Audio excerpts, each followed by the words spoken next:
मंगलवार दिन पंजाब अनेक जिले में प्रबल वर्षा चाषी चिंता को पुणी थे बढ़ाई दी। प्रबल पवन सहित वर्षा हवा फल पाचिला धान फसल क्षेत्र में बिछाड़ी हो जाइछि बजार को आसुवा अधिकांश धान ओदा होइछि। राज्य में अक्टोबर मासरे वर्षा गत 70 वर्षर रेकर्ड भांगी। गत 24 घंटा मध्य राज्य में 8.8 मिलीमीटर वर्षा होइतिला, जेतेबेले अक्टोबर 7 रे साधारण वर्षा 0.2 मिलीमीटर होता है। पाणीपाग विभाग अनुसार 1955 रु 2024 पर्यंत अक्टोबर 7 रे केबे एते वर्षा होई नाही किंबा अक्टोबर प्रथम सप्ताह रे कोनोसी गोटिए दिन रे एते वर्षा होई नाही। अक्टोबर 1 रु 7 तारिख पर्यंत पंजाब रे स्वाभाविक 2.5 मिलीमीटर तुलन में 20.7 मिलीमीटर वर्षा होइछि। यार अर्थ हेउछि एही वर्ष 727% अधिक वर्षा होइछि।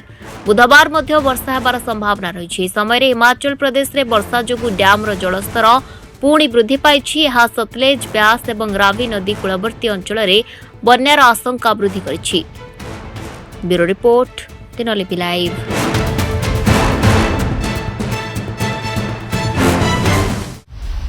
दिनलिपि लाइव को एबे ही लाइक, शेयर, सब्सक्राइब करंतु।